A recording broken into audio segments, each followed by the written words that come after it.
Pero antes de Tizúa Band, de formar Tizúa Band, pues yo me retiré de Los Brujos y formé lo que se llama el Grupo Verano. A él lo llamaban el profe Cebollita. Entonces todos los hijos quedaron los cebollitas. ¿Sí? Yo trabajaba con órganos Thomas y llegaron de Ibagué del Hotel Ambalá. Necesitaban un organista para que amenizara ya los eventos del hotel. Y cuando me llamaron de Boyacá, esa semana que vine a hacer 3 toquecitos, me gané 45,000 pesos. Y pues aquí me quedo. Hasta el sol de hoy, ya llevo 45 años aquí. Como en el 2002, pues sí, apareció la secuencia. ¿Grupo Verano fue antes o después de Tizúa Band? El músico puede ser muy bueno, pero si no ensaya. Uní las dos palabras, canción y sol, canto al sol. Tizúa es canto al sol. Y la gente hoy en día ya no prefiere no valorar nada, sino sentarse y tomar y aparte del corazón de distraerse con el licor. Sanoa Podcast, Boyacá en clave tropical. Episodio 4. Un canto al sol con Edelberto Camacho. Formas de vida donde el más fuerte declara al débil una guerra a muerte.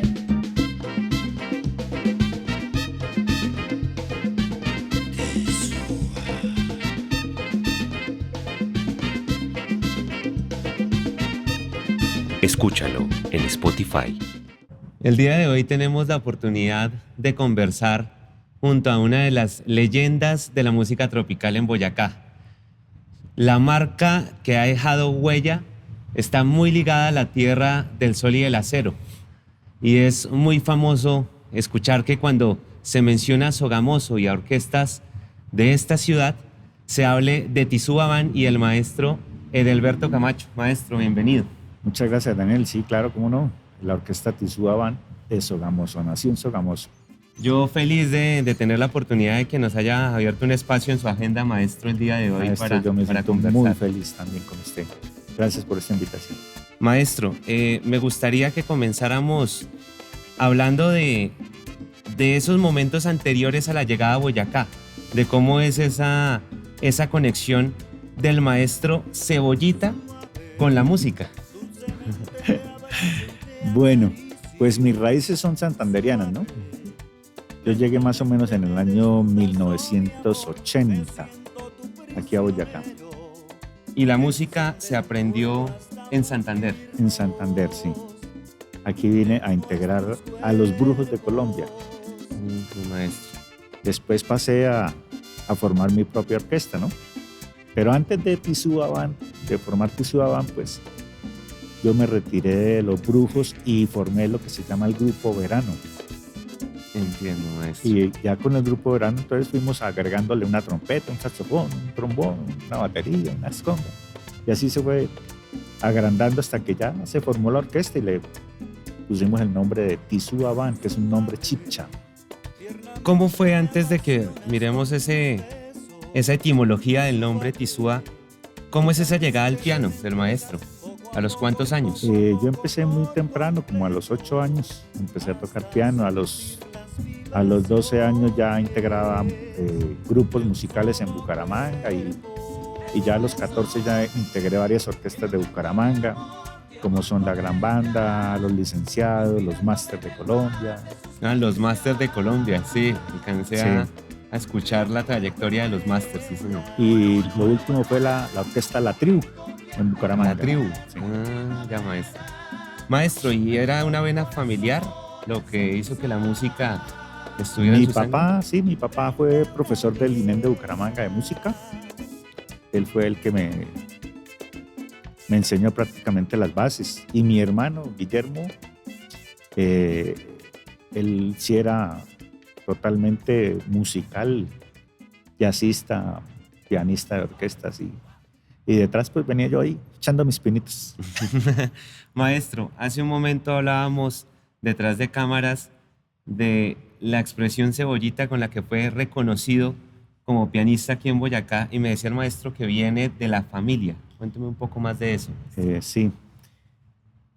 A mi papá realmente fue el gestor de ese apellido, pues. A él lo llamaban el profe Cebollita. Entonces todos los hijos quedaron los cebollitas. Y es curioso porque generalmente en el mundo tropical se tiene un nombre artístico también. Es común encontrar nombres artísticos para llamar a los músicos y a los cantantes. Entonces fue como adaptarlo también a esa imagen que se quería dar como músico tropical también. Sí, pues el Cebollita se quedó así porque habían músicos de los Brujos de Colombia que también eran santanderianos. Sí, Héctor Acevedo, Henry Martínez, que fue el dueño de los Brujos de Colombia. Okay. Y entonces pues ya ellos me conocían con el nombre de Cebollita y llegaron aquí, no me decían Edelberto, sino Cebollita, dale Cebollita. Y así quedó hasta el sol de hoy. Ya, maestro. ¿El maestro nació en Bucaramanga o en San Gil? Yo soy oriundo de Vélez, Santander. De Vélez. Sí. Vélez, Santander. ¿Y cómo se da esa llegada a Boyacá? Pues imagínense que yo estaba en Bucaramanga y hice un salto a Ibagué. ¿Sí? Yo trabajaba con órganos Thomas, cuando salieron los órganos Thomas. Y llegaron de Ibagué del Hotel Ambalá. Necesitaban un organista para que amenizara ya los eventos del hotel. Y estando allá fue que me llamaron de Boyacá. Me dijeron, oiga, Alberto, ¿qué está haciendo? No, pues yo estoy trabajando aquí en Ibagué. ¿No quiere venir a hacer una chisguita aquí en Boyacá? Pues sí, pues, ¿qué hay que hacer, no? Pues tanta cosa. Digo, ¿pero qué? ¿Y cómo es la paga? ¿No? Digo, pues venga y de pronto se amaña. Ah, ya. Claro, el sueldo mínimo en esa época era de 5.500 pesos y en Ibagué pues me pagaban 18.800. Y cuando me llamaron de Boyacá, esa semana que vine a hacer 3 toquecitos me gané 45.000 pesos. Y pues aquí me quedo. Hasta el sol de hoy, ya llevo 45 años aquí. Ah, maestro, pero ¿quién fue la persona que hizo esa llamada? ¿Recordamos? Héctor Acevedo. Héctor Acevedo. Sí, o sea, le debemos a trompetista. Héctor Acevedo, al maestro Héctor Acevedo, Sí. la llegada del maestro Edelberto. Sí, es el con el que trabajaba en Bucaramanga en la orquesta La Tribu. A él Henry Martínez lo trajo aquí a Boyacá. Y entonces él le dijo a Henry Martínez, le dijo, no, yo conozco un pianista muy bueno en Bucaramanga. Pues echémosle la llamada a ver qué está haciendo. Sí. Y así fue. ¿Y dónde era ese baile, maestro? Eso fue en Acerías Paz del Río. Eran Acerías Paz del Río. Pues fueron varios bailes, ¿no? Acerías Paz del Río fue también en ¿cómo es que llama este pueblo que es alto? Por el lado de Monguí. Ah, en Monguí. Monguí. Ok, maestro. Y quizás esa llegada a la provincia de Sogamuxi fue lo que hizo que se asentara en Sogamoso el maestro. Pues uno se amaña aquí, usted sabe que la parte económica lo amaña uno. Yo cuando vine aquí, primera vez que vine a Boyacá fue una vez que yo estudiaba en el INEN de Bucaramanga. Hicimos un intercambio cultural y yo venía tocando saxofón con la orquesta del colegio, del INEN de Bucaramanga. Y llegamos aquí a Boyacá y yo me acuerdo que esa noche nos quedamos nos hospedaron ahí en el INEN, en el gimnasio, colchones y todo eso. Y al otro día ese frío tan apenas, esas ventanas apenas. Y bueno, hicimos el toque y todo eso y yo dije, no, yo por acá no vuelvo nunca más. Y vea, dice, de esta agua no beberé. Aquí estoy. Maestro, me contaba que Cuando ya se llega aquí a Boyacá, pues la llegada se dio primero porque se estuvo en Ibagué en un hotel. Y en esa época era muy frecuente que los músicos tocaran en los hoteles.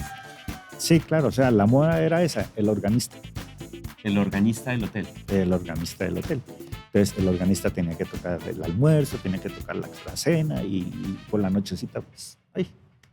Entonces esa era la entretención de ese tiempo. De hecho, sé que el maestro en algún momento me comentaba que cuando llega ya a Boyacá, el formato y los primeros formatos pequeños y así digitalizados los maneja el maestro cuando se tiene que hacer grupos para los eventos. Sí, pues con el tiempo, bueno, empezó Tisuabán y más o menos como en el 2002, algo así, apareció la secuencia,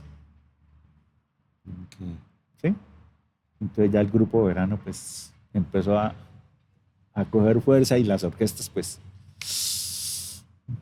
Estaban decayendo. decayendo porque claro, los grupos pequeños con pistas y todo eso, pues, Por recursos. por recursos y sí, por recursos. ¿Grupo Verano fue antes o después de Tisuabán?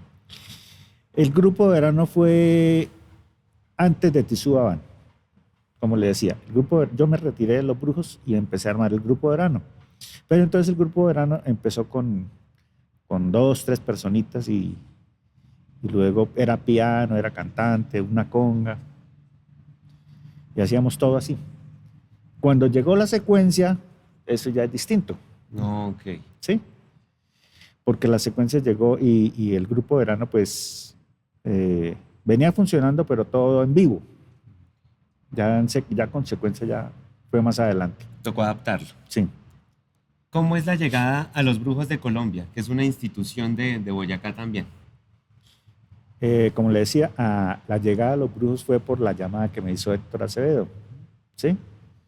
Y le contaba que pues la parte económica fue la que me tocó el corazón. Me atrajo.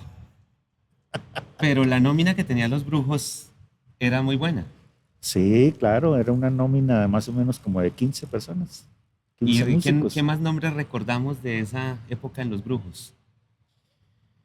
De personas, Henry Martínez, Héctor Acevedo, Aura Arangure, Jorge Pérez, Edgar Velandia, ¿quién más pasó por ahí?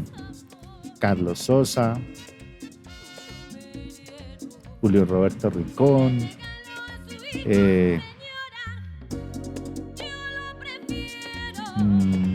veníamos mucha gente de Bucaramanga, estaba Ricardo Martínez, estaba esta pelada cantante, la mamá del chico de las estrellas, de David. ¿Dónde ensayaban los Brujos, maestro? Ensayábamos allá en una casita viejita, En Sogamoso, en Sogamoso, pleno centro. en pleno centro, sí. ¿Y los ensayos cómo era la rutina? La rutina prácticamente era todos los días. O sea, había muy buen ensayo. Muy buen ensayo, sí. Cosa que se ha perdido.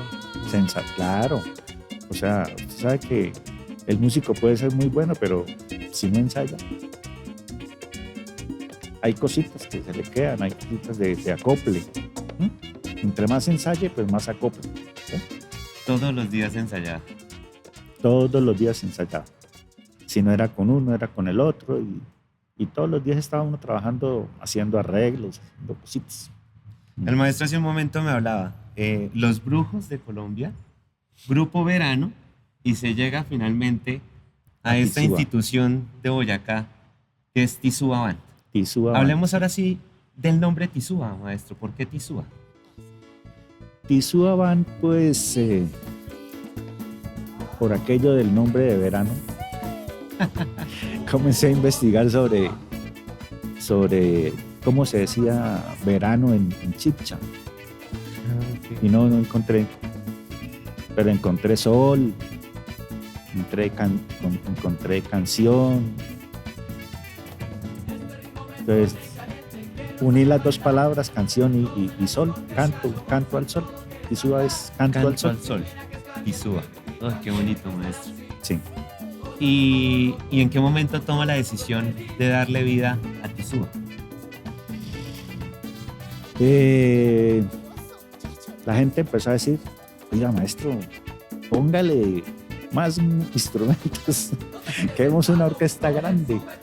Yo le dije, claro, yo le hago una orquesta grande para diciembre. Bavaria fueron uno de los gestores que nos ayudó mucho a sacar a Tizúa adelante, mucho apoyo.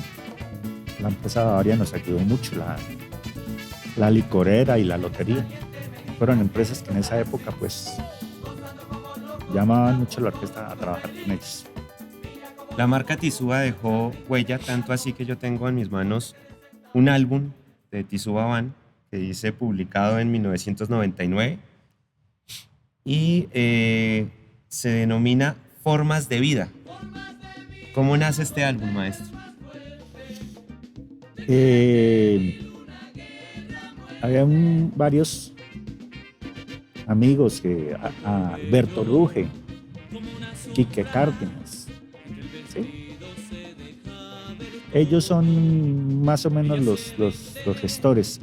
Otro muchacho, Carlos Floriano, Maestro, conguero, el maestro Carlos, sí, claro.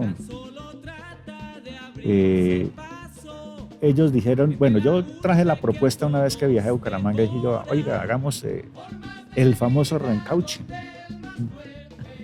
Entonces dije yo, bueno, pues empecemos a hacer reencauche, pero entonces los músicos dijeron, no, eso mire, que Quique tiene unos temas, hay varias personas que tienen otros temas, ¿por qué no hacemos algo inédito? Pues hagámosle a lo inédito, que eso sí vale la pena tenerlo. Entonces yo dije, bueno, pues hagámosle entonces a lo inédito y dejemos el reencauche a un lado. Lo inédito fue muy bueno. Sí, fue muy bueno. Pero los temas no los conocía, sino la gente está pendiente más del reencauche, grabados hispanos. el cover. El cover, sí. Y realmente pues no es que haya salido Pero es valiosísimo el inédito. sí, claro, eso es una joya. Yo quisiera tenerlo, porque es que ya no lo tengo. Ok, maestro. Pues maestro, vea, le leo. Se vendieron tantas copias que ya no. Bien, pero esa es la idea, maestro. Y Sí. recordemos aquí nombres que aparecen en el álbum. Está precisamente como director general el maestro Delberto en Sí. piano y sintetizador. Aparece también en piano y sintetizador el maestro Enrique Quique Cárdenas. Sí, Quique Cárdenas. Francisco Pachocuta en el bajo. sí. Que, Que en paz que en descanse. paz hoy. descanse. Sí. El maestro Nicolás Garzón, Jorge Pérez y Daniel Barrera en las trompetas. Daniel Barrera, ¿no? Claro, maestro, había que... Es que pasaron Recordar. tantos músicos, pasaron tantos. Osvaldo Torres en el saxofón Ush. alto. Imagínate.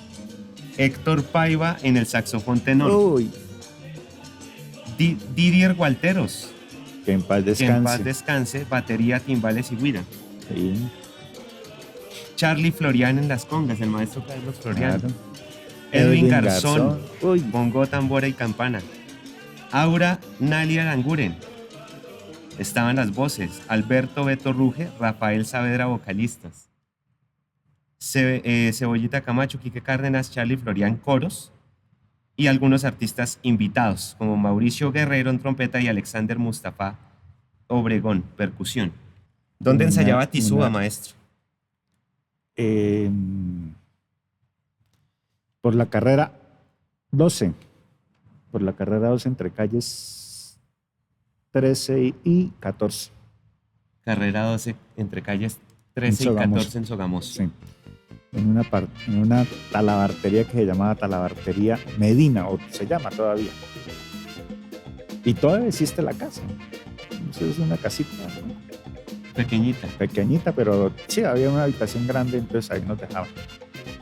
Después nos pasamos por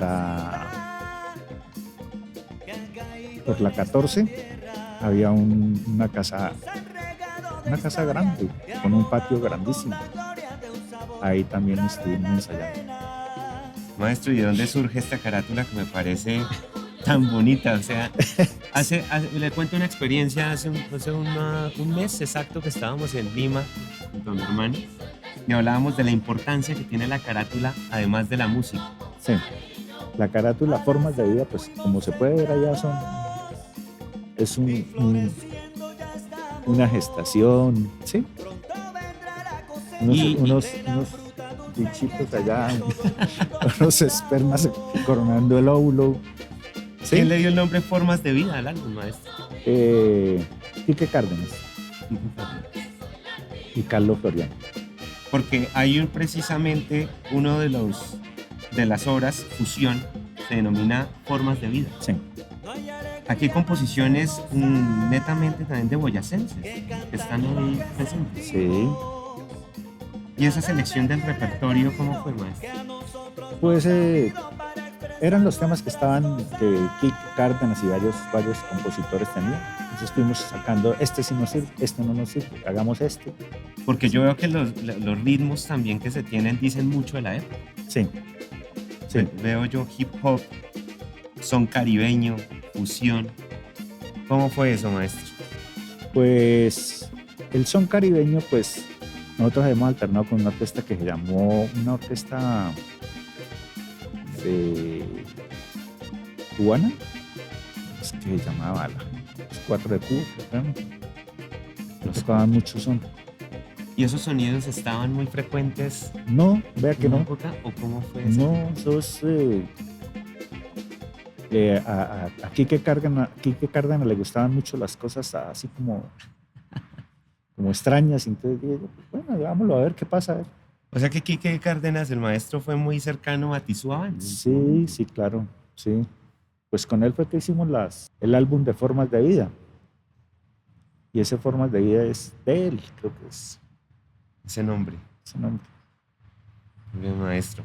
Maestro, viendo su papel como director general de orquesta, cuéntenos un poquito también de ese papel como director.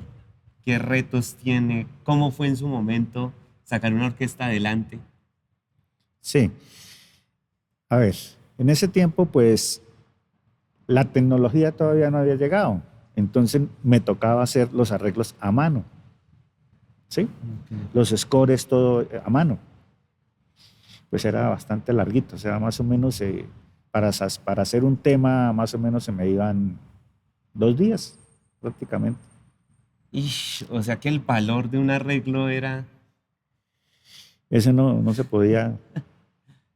No se puede cuantificar. No se puede cuantificar, sí. No. Era dispendioso hacerlo porque primero había que hacer el arreglo, hacer todo el score y luego empezar a escribir y transportar cada papel, cada instrumento. Hoy en día, pues, se hace el computador y es rápido, ¿no? Sí, maestro. Sí, ya. Las cosas cambian. Además que usted tiene su archivo ahí, ¿no? Pues de hecho yo hablaba en otro podcast anterior con el maestro Álvaro Plazas que él me decía, nosotros sacábamos álbum en ese momento porque era un valor también moral, era un valor del corazón, ¿no? Sí. Digamos que hay un esfuerzo detrás para poder generar un álbum. Claro, además que la satisfacción de que usted pudiera haber grabado, eso era... es que el que grabara en esa época... Sí, ¿cuántos recursos también que no, destinó? claro, eso fue harto, sí. Hoy en día, no le digo que hoy en día ya la cosa cambia, porque es que ahora hay programas de grabación digitales y eso es rapidito, hace una grabación. Bueno, y por ejemplo el valor para convocar a los músicos a ensayo, los músicos de Tizúa. ¿Tizúa cada cuánto estaba ensayando? Ensayaba 3 veces a la semana. 3 veces a la semana. Pero Pero había no- respeto por el ensayo. Sí, claro. Y hacíamos ensayos parciales con percusión y con armonías y coros aparte. Eso era El taller, el taller completo, sí. Todo, sobre todo los coros. Los brujos de Tizúa se caracterizaron por tener muy buenas voces, buenos y buenos coros, porque se ensayaba. Hoy en día, pues, me parece que la voz es así, y así la hace. se maneja mucho el ventú hoy en día. Uy, sí. Sí, el Ventú ya... Pero está muy limitado ahorita, el trabajo está muy difícil. Entonces ya casi no... Ventú ya casi no. ¿Y por qué cree que ha pasado eso, maestro? Eh, ¿Cuál ha sido el golpe que ha sufrido la música tropical en la actualidad? no sé, me parece que las emisoras le dieron auge a otras músicas, ¿no? Que es el reggaetón, de pronto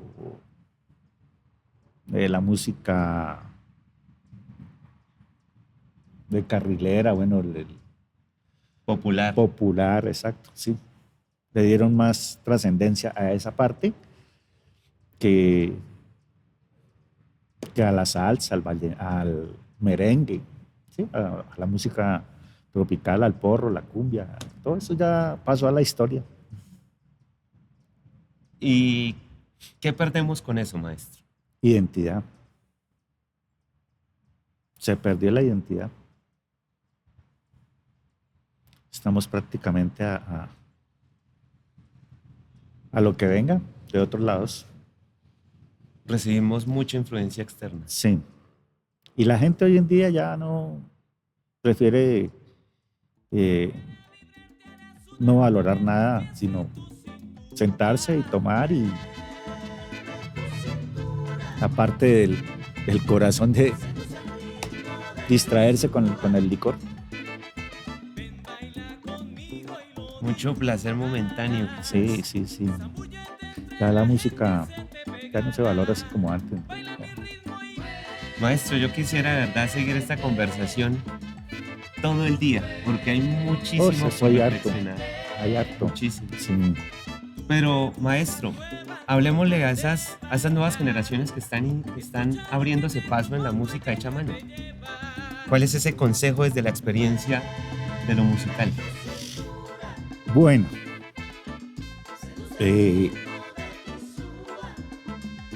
los que están naciendo, pues, de todas maneras que no pierdan ese sentido por la música, ¿sí?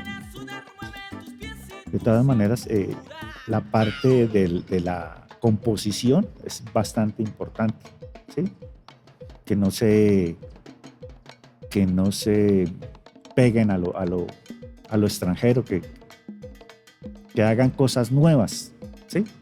Pero pues trayendo de aquí, yo cojo esto, me sirve, esto no me sirve y hago lo propio. Y para todos estos empresarios, agentes de eventos, hoteles, alcaldías, que es necesario también que recuerden lo valioso que era esta música. Sí, y que apoyen, porque es que no hay apoyo ahora, ¿sí? O sea, las empresas hoy en día ya no... Es muy pocas las empresas que apoyan ya al artista. Prefieren traer artistas de otro lado, ¿sí? Pagarles muy bien que contratar a la gente de la región. Y eso sí me parece grave, que no se apoye lo nuestro. Porque ahí se acaba. Se acaba. Si no hay apoyo, toca salir como del país. No entiendo, maestro. Maestro, de verdad que ha sido grato y yo sé que si Dios nos da la oportunidad hay muchos temas más de cuáles conversar, porque con seguridad estos productos que se han generado y la huella que deja Isuaban es una marca imborrable para la música tropical de Boyacá, maestro. Sí. De verdad que gracias por pisar Boyacá y haberse quedado, maestro. Aquí estamos y seguiremos. Así será. Con la bendición de Dios, maestro. Muchas gracias. María, muchas gracias. Bendiciones. Gracias, maestro. Sanoa Podcast.